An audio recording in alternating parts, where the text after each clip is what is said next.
ये जो राज्य सरकार की ये जो करतूत है और इनकी जो ये अमानवीय जो इनकी जो करतूतें हैं, इनके दिल में कोई दया नहीं है, इनके दिल में कोई भाव नहीं है कि जैसे कोई आपदा होती है तो ग्राउंड जीरो पे पहुंचे, वो पैदल पहुंचे, वो हेलीकॉप्टर के माध्यम से पहुंचे, वो तो एक बहुत बड़ा उनके पास इंतजाम है, वो कैसे भी पहुंचते, लेकिन ग्राउंड जीरो पे पहुंचना बहुत जरूरी है। मुझे लगता है कि कंगना जी ये भूल गई है कि अब वो चुनी हुई प्रतिनिधि हैं। उनको मालूम ही नहीं है कि कौन से पोस्ट ऑफिस से डाक उठानी है और कौन से पोस्ट ऑफिस पे डिलीवर करनी है। पहले उनको ये समझना होगा। मुझे लगता है कि कंगना जी ये भूल गई है कि अब वो चुनी हुई प्रतिनिधि हैं। चुनी हुई प्रतिनिधि का ये राजधर्म है कि जैसे कोई आपदा होती है तो ग्राउंड जीरो पे पहुंचे, वो पैदल पहुंचे, वो हेलीकॉप्टर के माध्यम से पहुंचे, वो तो एक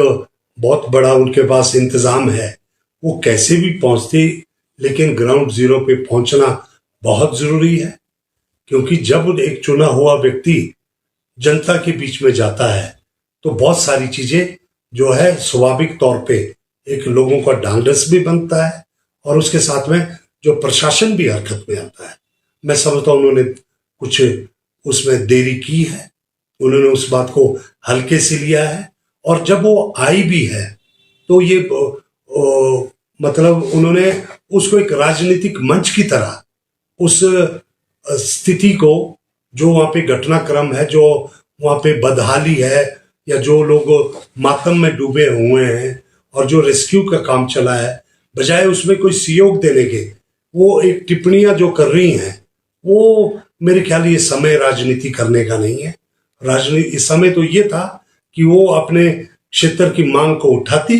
यहाँ के लिए अतिरिक्त जो है बजट उसको केंद्र से मुहैया करवाती,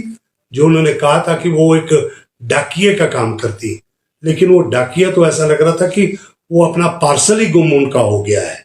और उनका जो पूरे का पूरा एक संपर्क उनका अपना ही कट चुका है एरिया से। तो हम क्या उम्मीद रखें कि वो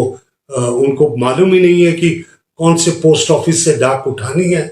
और कौन से पोस्ट ऑफिस पे डिलीवर करनी है। पहले उनको ये समझना होगा, लेकिन उसके लिए जमीन पे धरातल पे आना होगा। मैं समझता हूं ऐसे वक्त में कोई ये टिप्पणी करना